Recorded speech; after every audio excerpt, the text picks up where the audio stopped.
Welcome to EPG Pathashala.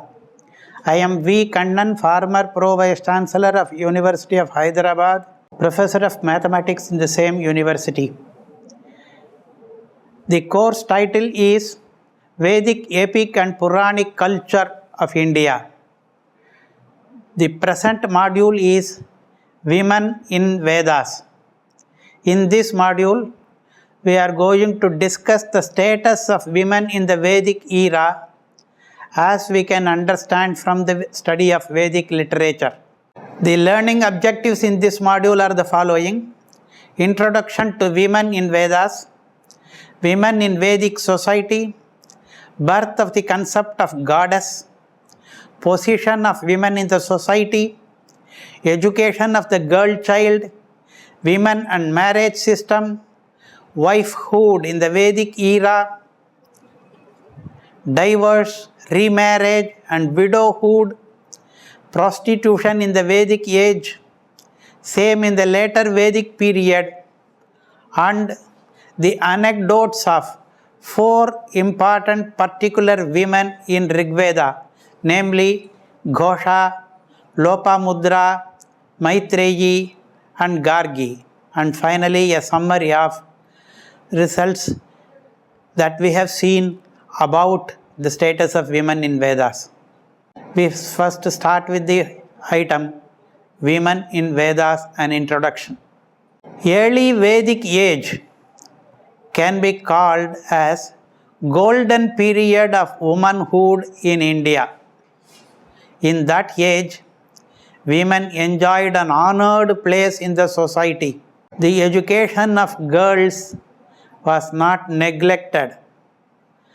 The wife was the mistress of the household and she was an authority over the slaves of the family.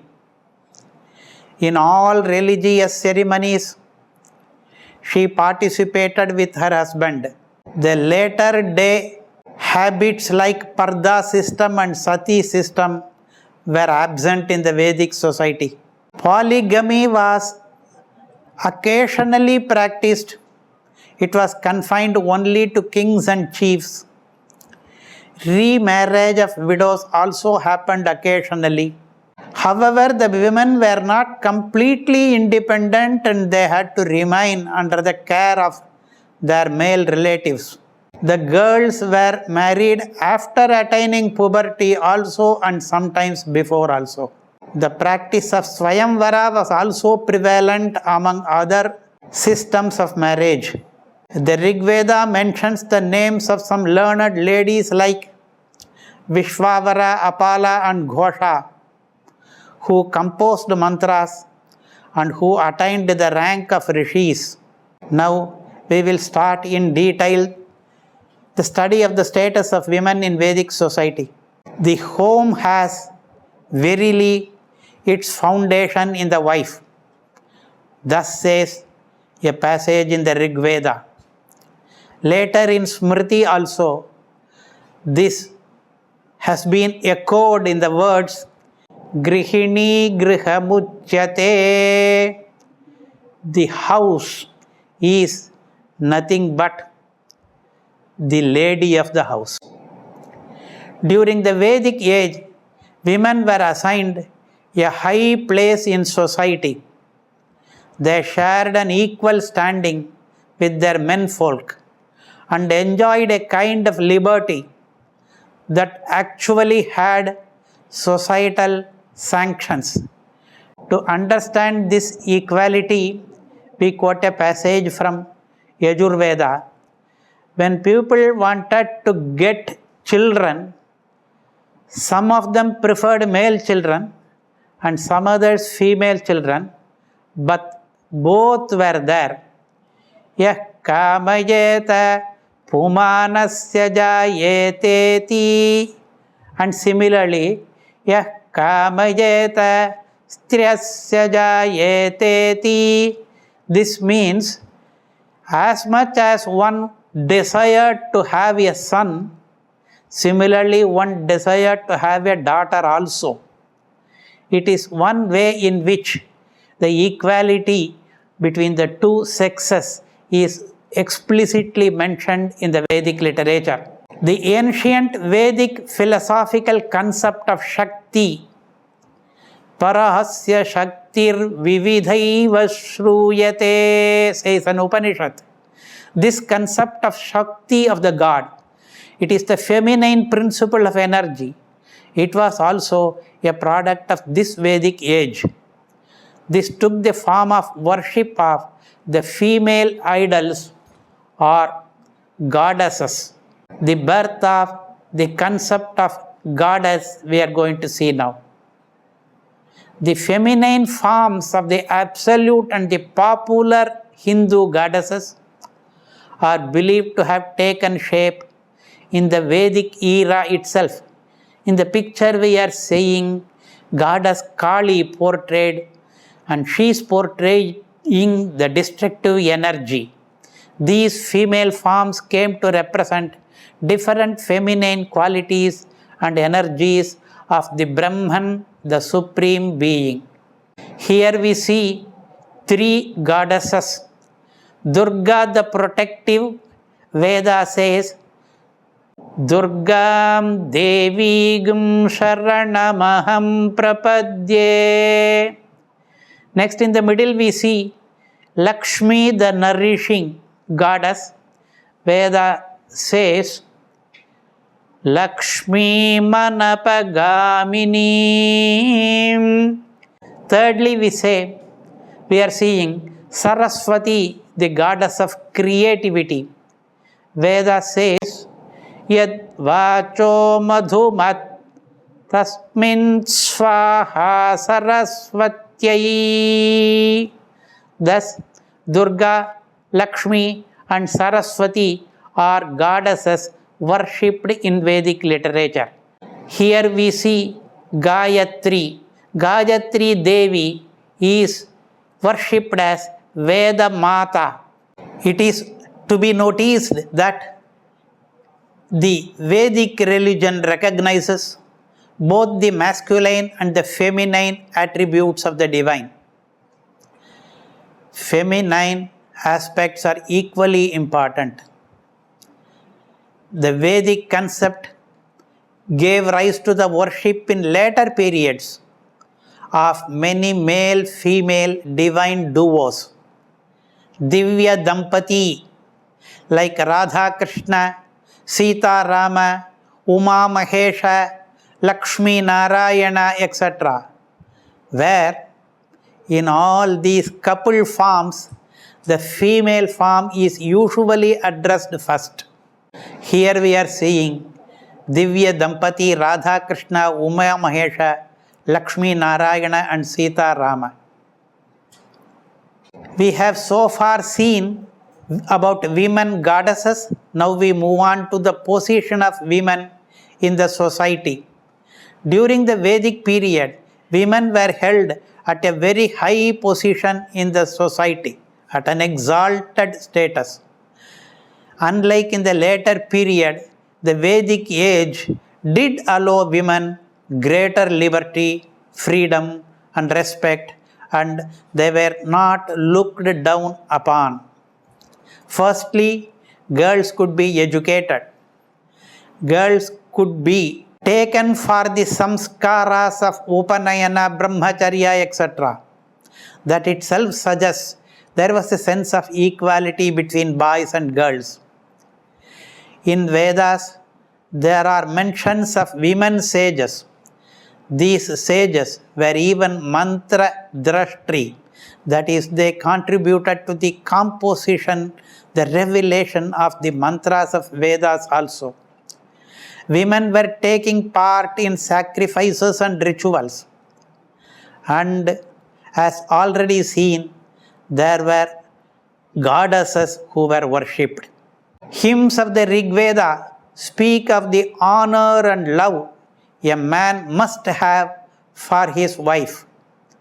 The relationship between a wife and a husband in its purity is compared to the relationship between a soul and a God. According to this system prevalent in Vedas, the Gandharva Vivaha was allowed. a man and a woman may both choose their own spouses. We can also observe that there are contrary views. We have portrayed the status of women as highly exalted, but not all scholars agree to this. There are other points of view. The other scholars are pointing out that even though the goddesses were worshipped, the goddesses who were worshipped were given less importance than the gods. There are more mantras for the gods and less for the goddesses. Secondly, the hymns dedicated to women are very few in number. The women sages mentioned are very few when compared with the number of male seers. There is no mention of women priests, and there is no mention of women receiving dana or dakshina.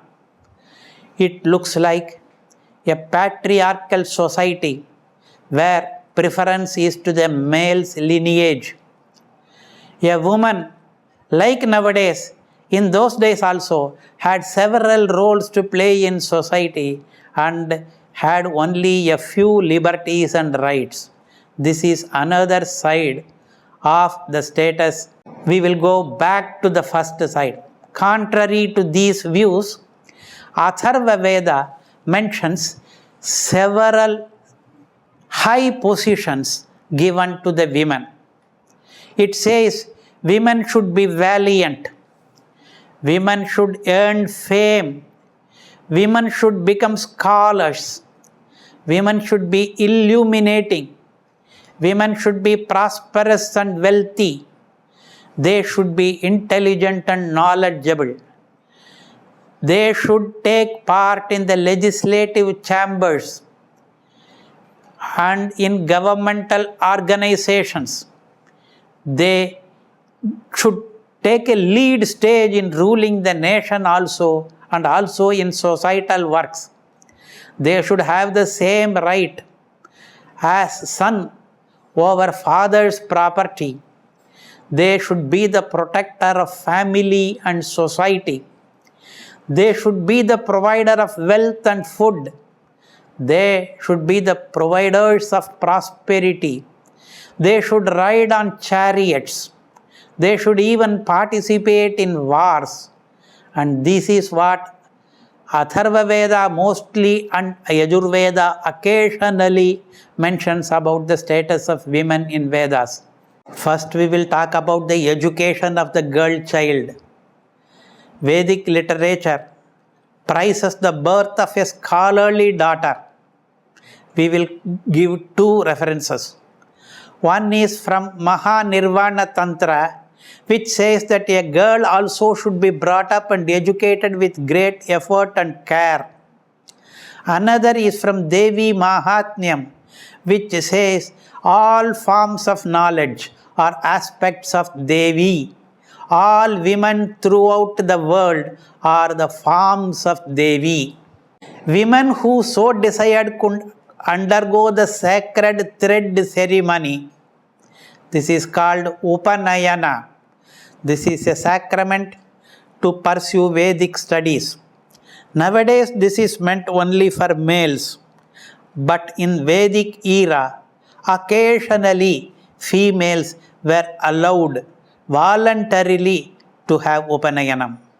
The mention of female scholars and sages of the Vedic age like Vach, Ambrani, Romasha, Gargi, and so on, this view of Upanayana is corroborated by these names of women scholars.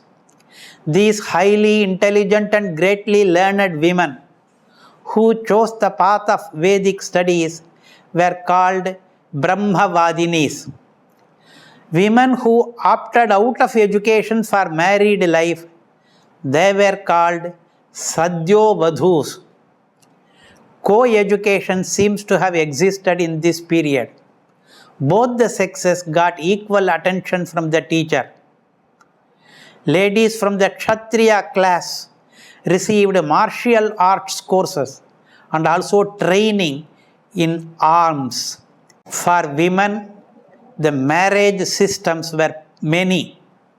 It could be Swayamvaram, in which she chooses her husband from an available lot. It could be Brahmam, where her father, as it happens nowadays, gives her to a Vedic scholar as a wife. It could be a Gandharva Vivaham, which is something like a love marriage, where the male and female counterparts mutually agree and then marry each other. Actually, there were 8 types of marriages. The Smriti Granthas describe all these 8. Among the 8, 4 were more prominent. The first was Brahma Vivaha, where the daughter was given as a gift to a good man learned in the Vedas. The second was Daiva Vivaha, where the daughter was given as a gift to the presiding priest of a Vedic sacrifice. The third was Arsha Vivaha, where the groom had to pay to get the lady. The fourth was Prajapatya Vivaha, where the father gave his daughter to a man who promised monogamy and faithfulness. The other 4 are not described today, but they are available in the Manusmriti and other Smritis. In the Vedic age, there was both the custom of Kanya Vivaha and the custom of Praudha Vivaha. Kanya Vivaha means the marriage is for a pre-puberty girl who has not attained a mature age. Praudha Vivaha means the marriage of a girl after attaining puberty. Both were allowed, particularly Kanya Vivaha was prevalent among Brahmins and Praudha Vivaha was prevalent among Kshatriyas. There was also the custom of Swayamvara. Usually it was there in royal families.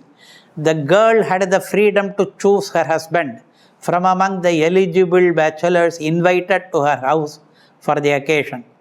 Wifehood in the Vedic age has been described in later smritis like this: Karyeshu dasi, Karaneshu mantri, Bhodyeshu mata, Shayaneshu rambha, Rupeshu lakshmi, Kshamaya dharitri, Satkarma nari, Kuladharma patni.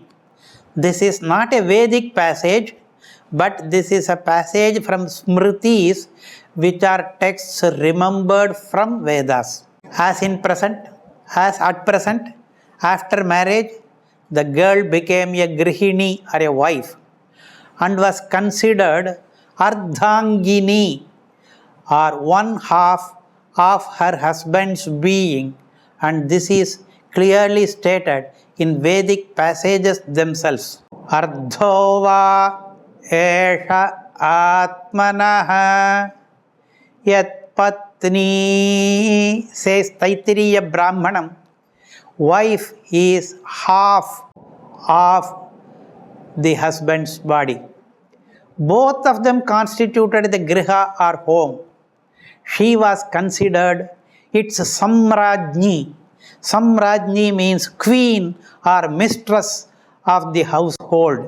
Samrajni adhi devrishu snushanagishvasuranam prajayascha dhanasya cha. For the wealth there, for the children there, for the other members of the family, she is considered as the queen of the house. She had an equal share in the performance of rituals and rites. Actually, in her absence, her male counterpart loses his right in performing sacrifices and rites. Ayajñova eshaha yo patnikaha, says Taittiriya Brahmanam.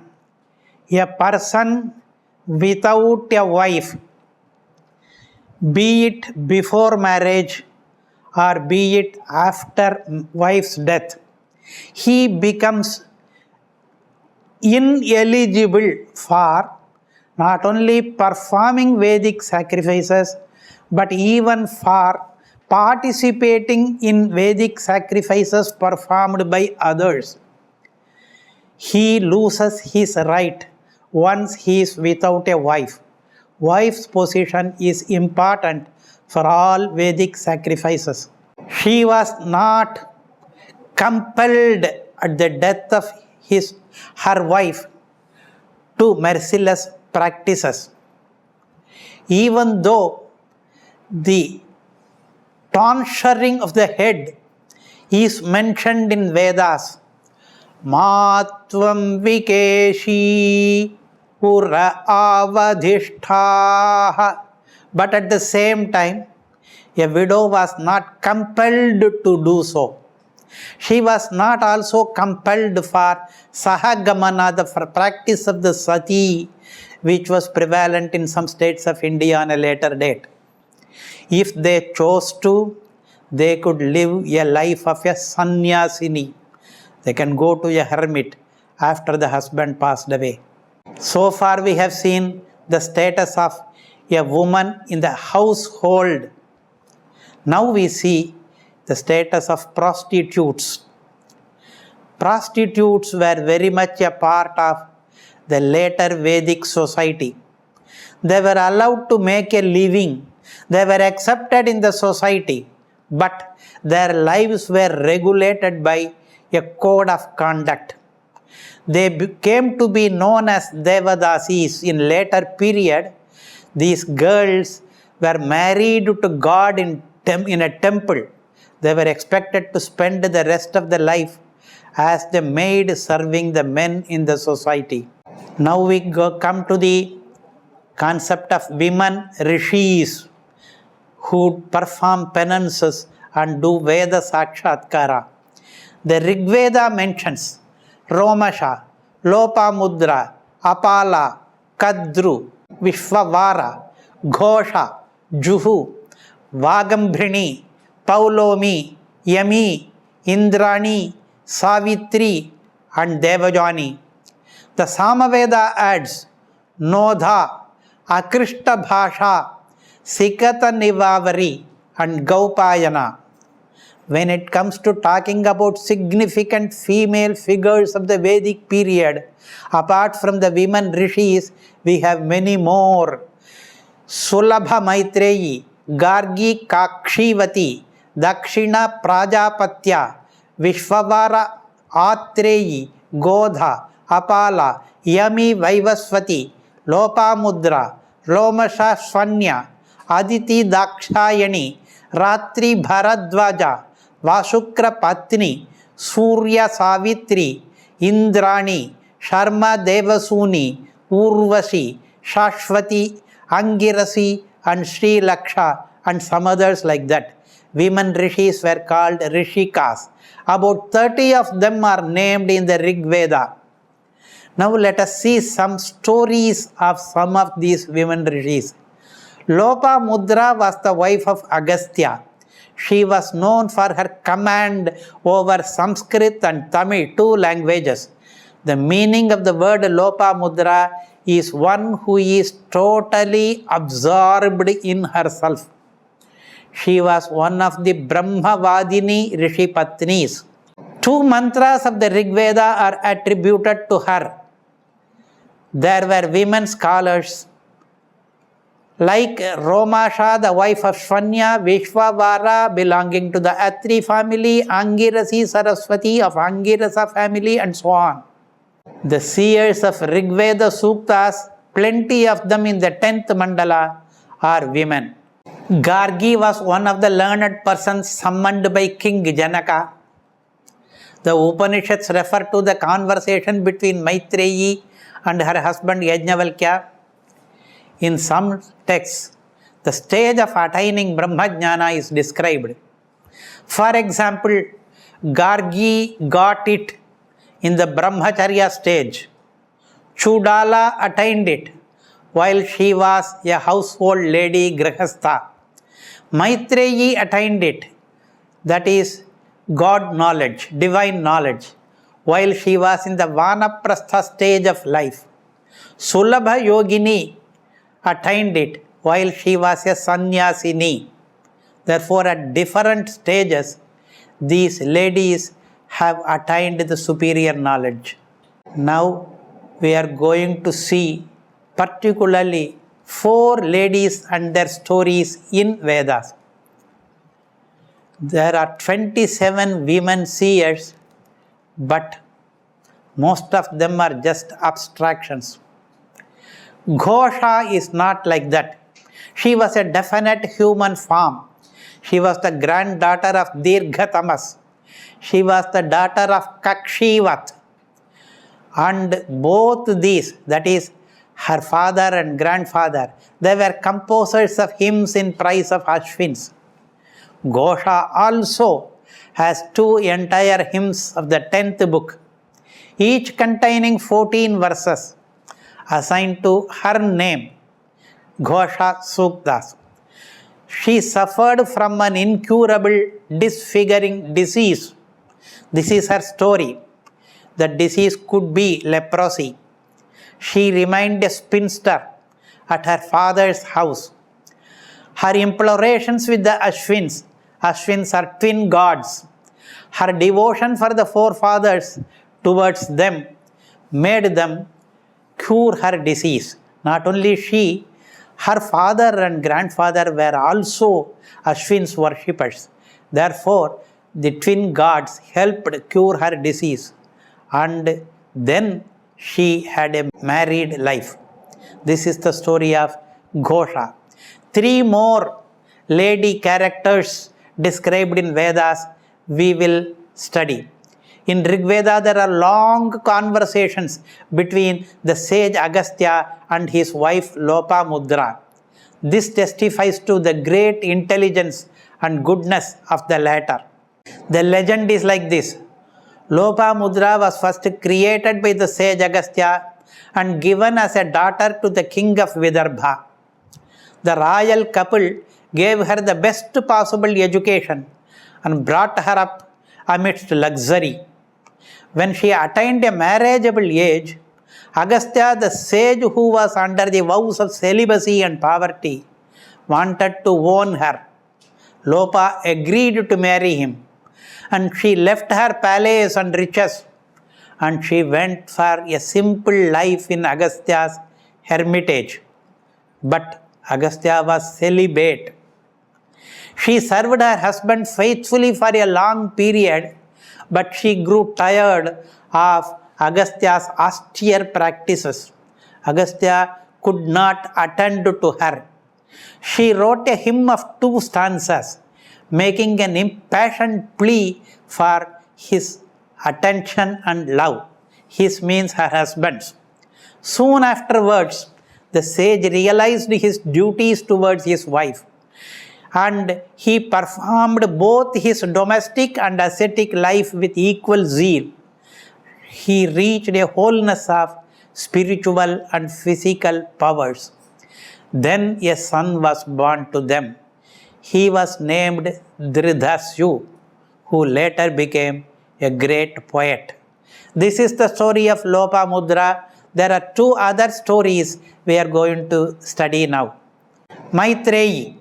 Rigveda contains about 1000 hymns, of which about 10 are accredited to Maitreyi, the woman seer and philosopher.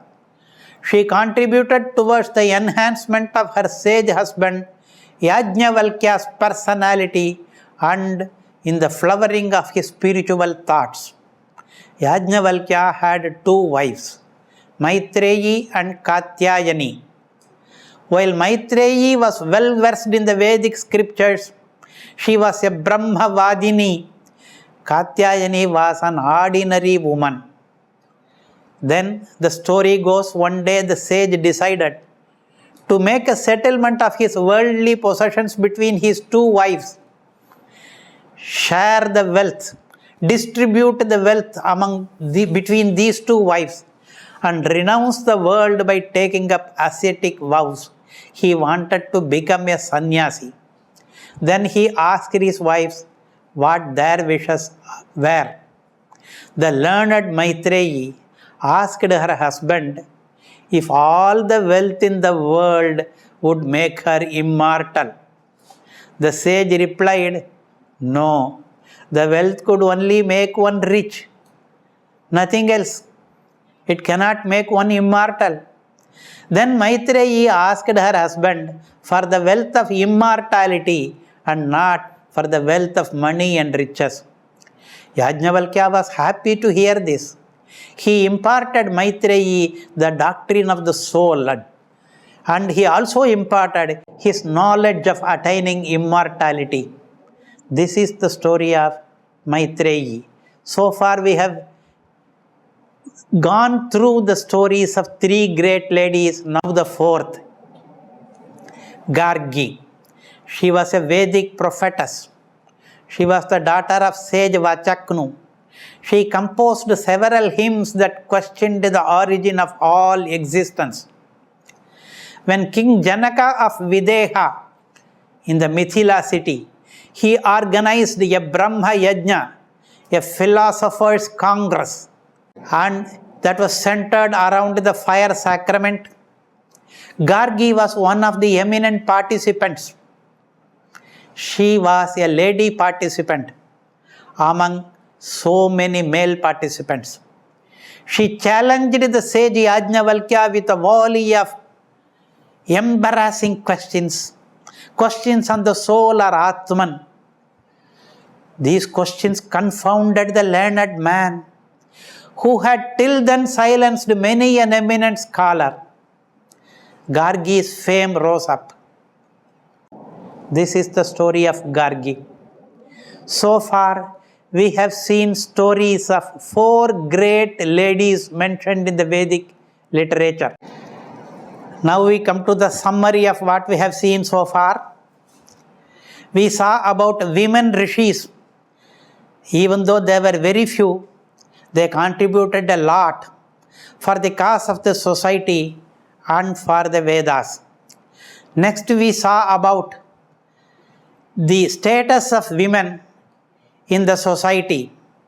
We mentioned that women were allowed to live gracefully even after the death of their husbands. A widow can lead a very purposeful life. One mantra says, Udirshvanar yabhijiva lokam. This mantra says that a lady need not completely fall down after the death of her husband. She can still rise up and lead a very purposeful life. Again we come to the ladies and their status in the household, in their family. In the very beginning, when the marriages are performed, the husband tells the wife, Ashme vatvagisthira bhava. You should be firm as a stone. Therefore, the ladies were considered superior. In the family, she was given a high status. Throughout the many years of Vedic culture, women have always been given the highest level of respect and freedom. But also, they were under the protection and safety of the other gender. There is a saying in Manusmriti, Yatra naryastu pujyante ramante tatra devataha yatraitastu na pujyante sarvastatra phala kriyaha. This means wherever the ladies are respected, the gods are living happily there. Wherever the ladies are ignored, then all Vedic rituals become a waste. They will not yield fruits. Ladies and their status the respect that they receive in the family, that becomes an important factor to decide whether the Vedic karmas that are performed will yield good fruit or not. This is the dictum given in the great Manusmriti. Where the women are happy, there will be prosperity. Students, now we have come to the end of the module on women in Vedas. To know more about this, you can read the e-text available along with this, and also the list of books referred to in the bibliography therein. Thank you.